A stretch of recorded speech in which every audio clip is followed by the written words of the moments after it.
Back my channel. MSc third semester में जो हमारा जो पेपर है, फर्स्ट पेपर है स्पेक्ट्रोस्कोपी। स्पेक्ट्रोस्कोपी में हमारा जो टॉपिक है क्रोमोफोर्स एंड ऑक्सोक्रोम्स। अब देखिए जो क्रोमोफोर्स होते हैं और ऑक्सोक्रोम्स क्या होते हैं।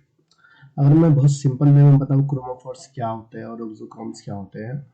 क्रोमोफोर्स वह होते हैं जो किसी भी मॉलिक्यूल के कलर को इंक्रीज कर देते हैं, मतलब कलर को इंक्रीज करते हैं, कलर्ड आयन को कलर शो करते हैं, किसी मॉलिक्यूल का कलर को शो करते हैं और जो इलेक्ट्रॉनिक ट्रांजिशन को बढ़ा देते हैं। मतलब मान लीजिए अगर कोई भी मॉलिक्यूल होता है जो वेवलेंथ को एब्जॉर्ब करता है तो कलर शो करता है, तो क्रोमोफोर्स के द्वारा ही कलर शो करता है।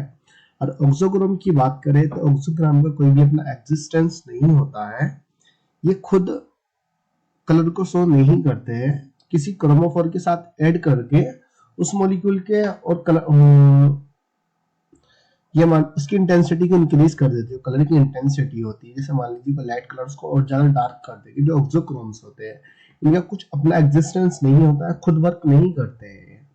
जो क्रोमोफोर होते हैं, क्रोमोफोर कलर शो करते हैं।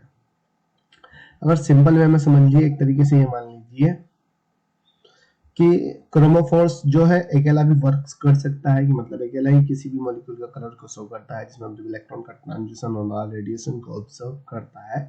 रेडिएशन को ऑब्जर्व करने के बाद वो कलर शो कर लेता है। लेकिन जो ऑक्सोक्रोम होते हैं ये कलर शो नहीं कर रहे, ये ऑक्सोक्रोम क्लोरोफॉर्म के साथ ऐड हो गए तो उसके बाद कलर की इंटेंसिटी को इंक्रीज कर देते हैं। अब जो क्रोमोफोर और ऑक्सोक्रोम होते हैं ये कॉमन टर्म होती है जो यूवी विजिबल स्पेक्ट्रोस्कोपी में यूज की जाती है। इसलिए यहाँ पे लिखा common term use in UV visible spectroscopy chromophore and auxochrome. अगर क्रोमोफोर की बात करें तो फर्स्ट पॉइंट में लिखा उसने chromophore covalently bonded with group. जो क्रोमोफोर होते हैं कोवेलेंटली बॉन्डेड होते हैं, ग्रुप के साथ कोवेलेंटली बॉन्डेड होते हैं, जो इलेक्ट्रॉनिक ट्रांजिशन और कलर के लिए रेस्पॉन्सिबल होते हैं। क्रोमोफोर क्या होते हैं? कोवेलेंटली बॉन्डेड होते हैं, कलर और ट्रांजिशन के लिए रेस्पॉन्सिबल होते हैं। Chromophore covalently bonded with group which are responsible for electronic transition and imparting color like carbon triple bond, carbon double bond, nitrogen double bond, ये कह दीजिए एल्काइन, एल्कीन, ओजो, ये ओजो कंपाउंड होते हैं। जो क्लोरोफॉर्म होते हैं, अब जो क्लोरोफॉर्म होते हैं कोवेलेंटली बॉन्डेड ग्रुप के साथ जो बॉन्डेड जो रहे, कोवेलेंटली बॉन्डेड जो रहे किसी ग्रुप के साथ, तो ऑक्सोक्रोम का ग्रुप होता है जो क्रोमोफोर के साथ ऐड हो जाता है, फिर उसकी कलर की इंटेंसिटी को इंक्रीज कर देता है। क्रोमोफोर इज अनसैचुरेटेड कंपाउंड या कॉन्जुगेशन कंपाउंड। ये बोला जो क्रोमोफोर होते हैं कॉन्जुगेशन अनसैचुरेटेड कंपाउंड होते हैं जिसमें कॉन्जुगेशन प्रेजेंट होता है। कॉन्जुगेशन का आपको पता ही होता है, जिसमें double bond single bond present होते हैं, या मान लीजिए इसमें पाइलेक्ट्रॉन का ट्रांजिशन होता है, जिसमें पाइलेक्ट्रॉन मूव करते हैं, उसको कॉन्जुगेशन कहा जाता है। इसलिए उसने बोला chromophore is a unsaturated compound या conjugation compound. Chromophore conjugation compound होते हैं, ये जिसमें पाई बॉन्ड प्रेजेंट होते हैं, या आप कह सकते हैं क्रोमोफोर वो होते हैं जिसमें पाइलेक्ट्रॉन प्रेजेंट होते हैं, या कह सकते हो जिसमें पाई बॉन्ड का ट्रांजिशन होता है, पाई बॉन्ड का मूवमेंट हो रहा है या ट्रांजिशन हो रहा है, तो उसको क्रोमोफोर कहा जाता है। अब जो कॉन्जुगेशन कंपाउंड होता है उसके साथ कोई ऑक्सोक्रोम जब ज्वाइन हो जाता है तो उसकी इंटेंसिटी कलर की। अब जो क्रोमोफोर जो कॉन्जुगेशन कंपाउंड है ये कलर को शो करते हैं, लेकिन जैसे ही इसमें एक्सोक्रोम ऐड हो जाता है तो कलर की इंटेंसिटी को और ज्यादा इंक्रीज कर देते हैं। मान लीजिए कॉन्जुगेशन कंपाउंड के कारण कोई लाइट कलर है, लेकिन उसमें ऑक्सोक्रोम अगर ऐड कर दिया गया तो और ज्यादा वो इंटेंसिटी इंक्रीज कर देता है, मतलब कलर चेंज कर देगा या डार्क कलर शो करने लगेगा। वो ऑक्सोक्रोम के कारण होता है। ऑक्सोक्रोम खुद को ऐसा भी कलर शो नहीं करते। वहीं हमने लिखा क्रोमोफोर ग्रीक शब्द का वर्ड है जिसका मतलब क्रोमो मीनिंग होता है कलर, फोर का मतलब होता है शो, कि जो कलर को शो करता है। क्रोमोफोर जो इलेक्ट्रॉन के ट्रांजिशन, इलेक्ट्रॉन का ट्रांजिशन हो रहा है ना क्रोमोफोर में, तो ये क्रोमोफोर कॉन्जुगेशन कंपाउंड है। जिस कंपाउंड में भी पाई बॉन्ड प्रेजेंट होगा या double bond, single bond, pi bond present होगा या पाई इलेक्ट्रॉन प्रेजेंट होगा, वो क्रोमोफोर हो गया। लेकिन एक नहीं होना चाहिए, एक से ज्यादा डबल बॉन्ड होने चाहिए, एक से ज्यादा डबल बॉन्ड होंगे, वो क्रोमोफोर हो गया। और जो क्रोमोफोर के साथ ऑक्सोक्रोम मतलब होता है अमोनिया, मान लीजिए OH ग्रुप, ये ऑक्सोक्रोम होते हैं। किसी कॉन्जुगेशन कंपाउंड के साथ, जैसे बेंजीन के साथ आप OR को ऐड कर दीजिए, और मतलब मिथोक्सी, इथोक्सी या एमीन को ऐड कर दीजिए, तो ये हुआ क्रोमोफोर तथा ऑक्सोक्रोम का कॉम्बिनेशन हो गया। तो उसके साथ वो अलग कलर शो करने लगता है, बेंजीन का कलर अलग होता है। मान लीजिए कोई एल्किन कंपाउंड, जैसे अल्फा बीटा, आप अभी देखना, मैं आगे एक एग्जांपल दिखाऊंगा। जो कैरेट होता है ना, जो गाजर वगैरह होती है, ये क्रोमोफोर होता है, जिसकी कारण उनका ऑरेंज कलर होता है। पपाया होता है, जो पपीता होता है, पपीता में भी एक कैरोटीन, बीटा कैरोटीन नाम का केमिकल होता है, बीटा कैरोटीन नाम का केमिकल होता है, जिसके कारण उसका कलर ऑरेंज होता है। तो एक क्रोमोफोर होता है। जब उसके साथ ऑक्सोक्रोम, तो अलग कलर शो करने लगता है, जैसे रेडिश कलर आ जाते हैं। तो हम बात करते हैं क्रोमोफोर की, बात कर रहे थे हम।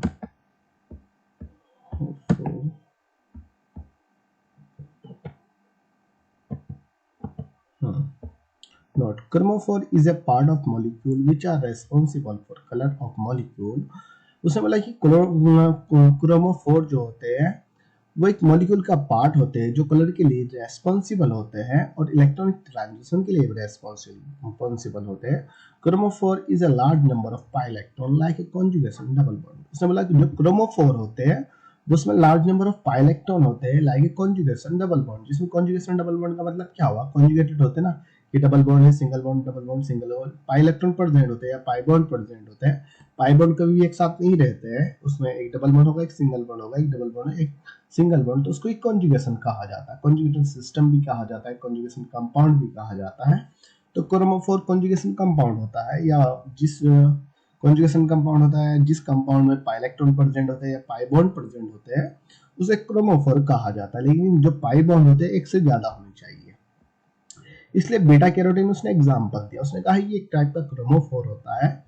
क्रोमोफोर होता है जो ऑरेंज कलर के लिए रेस्पॉन्सिबल होता है।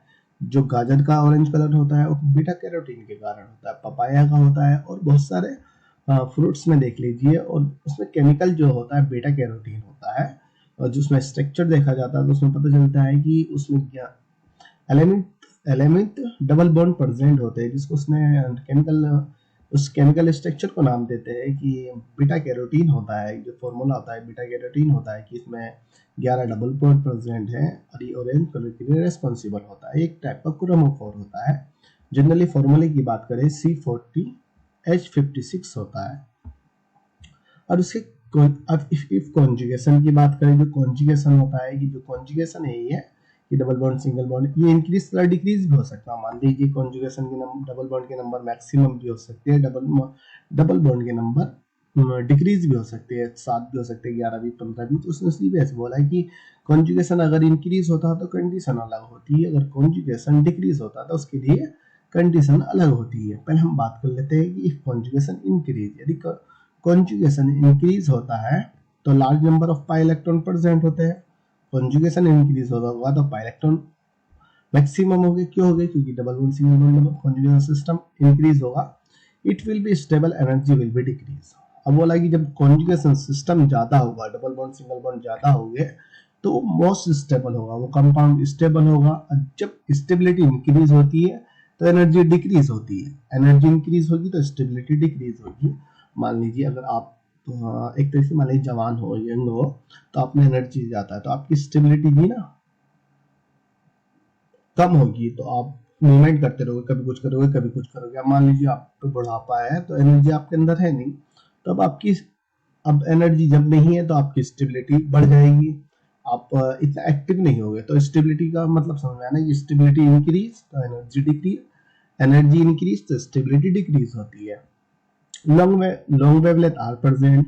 अब इसमें लॉन्ग वेवलेंथ प्रेजेंट होती है, लॉन्ग वेवलेंथ होती है, energy gap are present between bonding molecular and anti bonding molecular orbital. Energy gap भी प्रेजेंट होता है बॉन्डिंग मोलिकुलर ऑर्बिटल और एंटी बॉन्डिंग मोलिकुलर ऑर्बिटल में। It show pi to pi transition. This type of shift is called bathychromic shift. ये बोला है कि ये पाई टू पाई ट्रांजिशन को शो करता है और bathychromic shift भी कहा जाता है। इस टाइप के ट्रांजिशन को bathychromic shift कहा जाता है तथा इस टाइप की शिफ्टिंग को bathychromic shift कहा जाता है। जब पाई इलेक्ट्रॉन का ट्रांजिशन पाई इलेक्ट्रॉन में होता है, पाई ऑर्बिटल में होता है, पाई इलेक्ट्रॉन का ट्रांजिशन पाई ऑर्बिटल में होता है, इस टाइप की शिफ्टिंग को bathychromic shift कहा जाता है। अब bathychromic shift क्या होती है? bathychromic shift को एक टाइप की रेड शिफ्ट होती है जिसमें लॉन्गर वेवलेंथ होती है, उसको bathychromic shift कहा जाता है, और जिसमें लॉन्ग वेवलेंथ होगी उसे रेड शिफ्ट भी कहा जाता है। एनर्जी डिक्रीज होगी, स्टेबिलिटी इंक्रीज होगी, उसे bathychromic शिफ्ट या रेड शिफ्ट कहा जाता है। इफ कॉन्जुगेशन डिक्रीज, यदि कॉन्जुगेशन डिक्रीज होता है, बस इसका उल्टा करिए ही कि पाई इलेक्ट्रॉन के नंबर डिक्रीज हो गए, कम हो गए, मिनिमम हो गए, स्टेबिलिटी डिक्रीज होगी, एनर्जी इंक्रीज होगी। स्टेबिलिटी डिक्रीज होगी, एनर्जी इंक्रीज होगी। Long wavelength are present, long wavelength नहीं होगी, शॉर्ट वेवलेंथ होगी। एनर्जी गैप तो between bonding orbital anti bonding orbital में प्रेजेंट होगा, लेकिन एनर्जी गैप ज्यादा होगा। जब तो एनर्जी गैप जब ज्यादा होगा, जब तो स्टेबिलिटी डिक्रीज होगी। और इसमें पाई टू पाई ट्रांजिशन होता है, पाई टू पाई ट्रांजिशन होगा, एन टू पाई ट्रांजिशन होगा, सॉरी। लेकिन ये बैथक्रोमिक शिफ्ट नहीं कहलाती है, ये हाइपोक्रोमिक शिफ्ट कहलाती है, हिप्सोक्रोमिक शिफ्ट कहलाती है। ये क्या कहलाती है? ये जो शिफ्ट कहलाती है हिप्सोक्रोमिक शिफ्ट। सिर्फ ये चेंज करना होता है हिप्सोक्रोमिक शिफ्ट, बस बाकी सबका सब इसका अपोजिट कर लेना है। हिप्सोक्रोमिक शिफ्ट कहलाती है, ब्लू शिफ्ट कहलाती है। ब्लू शिफ्ट का मतलब होता है कि शॉर्ट जो वेवलेंथ होती है वो शॉर्ट हो जाती है। ब्लू शिफ्ट में एनर्जी इंक्रीज हो जाती और स्टेबिलिटी डिक्रीज हो जाती है। More conjugation compound, more step. अब सिंपल वे में यहाँ पे मैंने लिख दिया कि अगर more conjugation compound, less conjugation compound, और जैसे मैंने बोला ना इंक्रीज कॉन्जुगेशन और डिक्रीज कॉन्जुगेशन, वही मैंने लिख दिया कि more conjugation compound, less conjugation compound. More conjugation compound जो होते हैं मोर स्टेबल होते हैं, एनर्जी लो होती है, लॉन्ग वेवलेंथ होती है। लेस कॉन्जुगेशन कंपाउंड की बात करें, मोर स्टेबल की जगह लेस स्टेबल होगी, लो एनर्जी की जगह हाई एनर्जी होगी, लॉन्ग वेवलेंथ की जगह शॉर्ट वेवलेंथ होगी। एग्जांपल में उसने बोला nitro compound responsible for yellow colour, कि अगर नाइट्रो कंपाउंड की बात करें तो ये येलो कलर के लिए रिस्पांसिबल होते हैं। एरिल कॉन्जुगेटेड कंपाउंड की बात करें, जो एरिल कॉन्जुगेटेड एजो ग्रुप होते हैं, डायजोनिन बेंजीन जो होती है, ये रेड ऑरेंज येलो कलर के लिए रिस्पांसिबल होती है। रेड ऑरेंज कलर के लिए, येलो कलर के लिए रिस्पांसिबल होती है। कार्बोनिल ग्रुप की बात करें, ये मोर इंपोर्टेंट फंक्शनल ग्रुप होता है। क्रोमोफोर का मोर इंपोर्टेंट फंक्शनल ग्रुप होता है। जो कार्बोनिल ग्रुप मतलब CO जो ग्रुप होता है, उधर नाइट्रो ग्रुप हो गया, कार्बोनिल हो गया, कार्बन ट्रिपल बॉन्ड हो गया, कार्बन डबल बॉन्ड हो गया, कार्बन ट्रिपल बॉन्ड नाइट्रोजन हो गया, साइनाइड भी कलर के लिए रेस्पॉन्सिबल होता है। ये सब क्लोरोफॉर्म के ग्रुप होते हैं, जो फंक्शनल ग्रुप होते हैं, क्लोरोफॉर्म के फंक्शनल ग्रुप होते हैं। सबसिक्वेंट ऑफ क्रोमोफोर, अब क्रोमोफोर के जो सबसिक्वेंट होते हैं, मतलब जो क्रोमोफोर से अटैच होते हैं, उसने बोला सबसिक्वेंट है फॉर इफेक्ट। जो क्रोमोफोर के जो सबसिक्वेंट होते हैं, मतलब जो क्रोमोफोर के साथ अटैच होके उसके इफेक्ट को शो करते हैं, किस टाइप के इफेक्ट होता है। किसी में लॉन्ग वेवलेंथ होगी, किसी में शॉर्ट वेवलेंथ होगी, कोई ज्यादा कलर को शो करेगा, कोई कम कलर को शो करेगा। तो उसने बोला कि ये 4 टाइप के इफेक्ट को शो करता है कि सबसिक्वेंट ऑफ क्रोमोफोर, कि chromophore subsequent there show the 4 type of effect: bathochromic effect, hypsochromic effect, hyperchromic effect और हाइपोक्रोमिक इफेक्ट। हाइपोक्रोमिक इफेक्ट, सबसे पहले हम बाथक्रोमिक इफेक्ट की बात करते हैं। कि बाथक्रोमिक इफेक्ट को मैंने बताया था ना कि जिसमें लॉन्ग वेवलेंथ होती है, एनर्जी कम होती है, स्टेबिलिटी ज्यादा होती है, इसको रेड शिफ्ट भी कहा जाता है। बाथक्रोमिक शिफ्ट को क्या कहा जाता है? रेड शिफ्ट भी कहा जाता है। इसमें लॉन्गर वेवलेंथ होती है, स्टेबिलिटी ज्यादा होती है और एनर्जी डिक्रीज होती है। हिप्सोक्रोमिक इफेक्ट की अगर हम बात करें, इसको क्या कहते हैं? इसको बिलो शिफ्ट शिफ्ट कहा जाता है।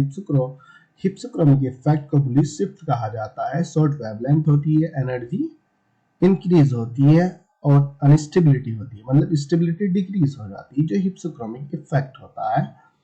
और वही हाइपरक्रोमिक इफेक्ट की अगर हम बात करें, increase the intensity of wavelength to upside. उसने बोला जो हाइपोक्रोमिक इफेक्ट होता है वो वेवलेंथ की इंटेंसिटी को इंक्रीज कर देता है।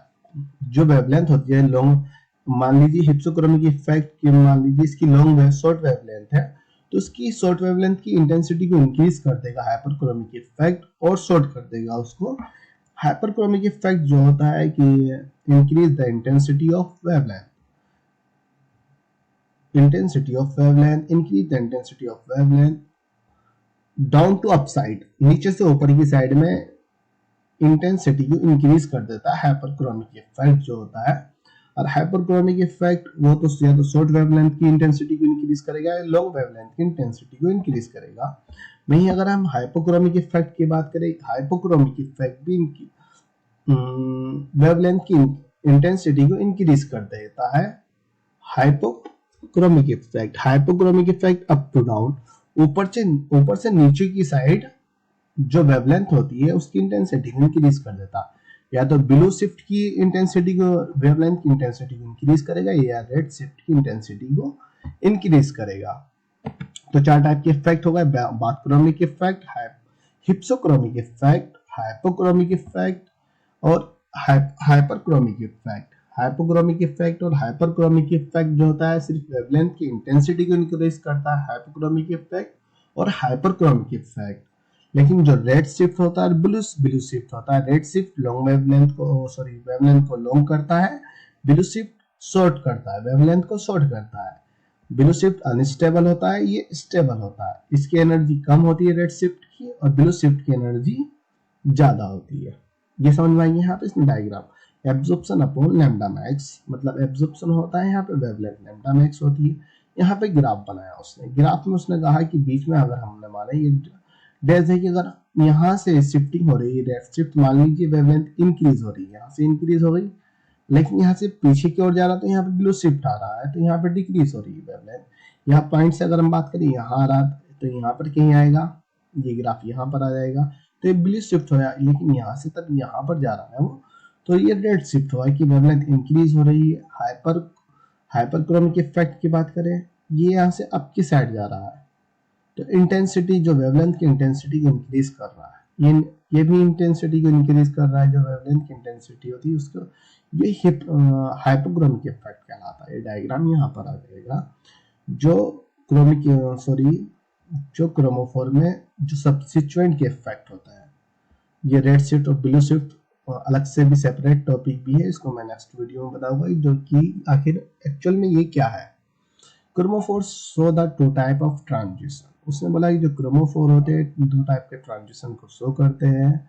Chromophore show the pi to pi transition और n to pi transition. Pi to pi transition का मतलब जिसमें सिर्फ कॉन्जुगेशन बॉन्ड होते हैं, उसमें pi to pi transition show किया जाता है, जिसमें सिर्फ पाई इलेक्ट्रॉन का ट्रांजिशन हो रहा है।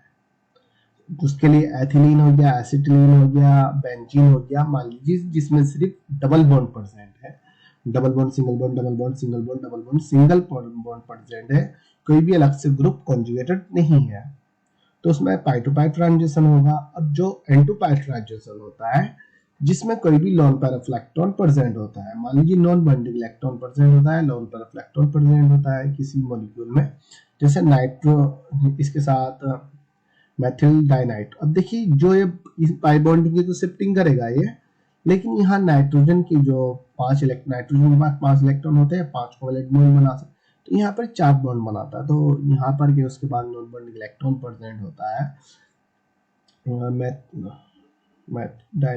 नाइट्रोजन डाइऑक्साइड, मेथिल नाइट्रो होता है। मेथिल नाइट्रो इसका कार्बोनिल कंपाउंड होता है। अब कार्बोनिल वही बात है, ये डबल बॉन्ड हुआ, लेकिन ऑक्सीजन की वैलेंसी कितनी होती है, 6 होती है, तो यहाँ पर कहीं ना कहीं नॉन बॉन्डिंग इलेक्ट्रॉन भी प्रेजेंट होते हैं। नॉन बॉन्डिंग जो बॉन्ड नहीं बनाते, मतलब बॉन्ड नहीं बनाए हुए हैं, बॉन्ड तो बनाते हैं लेकिन अभी उन्होंने कोई बॉन्ड नहीं बना रखा है, एज इट इज इलेक्ट्रॉन रखे हुए हैं।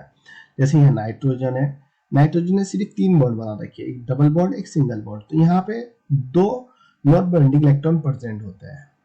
नॉन बॉन्डिंग इलेक्ट्रॉन मतलब दो इलेक्ट्रॉन एज इट इज रखे हुए हैं, तो जो शेयरिंग होती है नॉन बॉन्डिंग में, जो शेयरिंग हो रही है, तो इलेक्ट्रॉन की जो शेयरिंग होती है नॉन बॉन्डिंग इलेक्ट्रॉन से पाई बॉन्डिंग इलेक्ट्रॉन में होती है।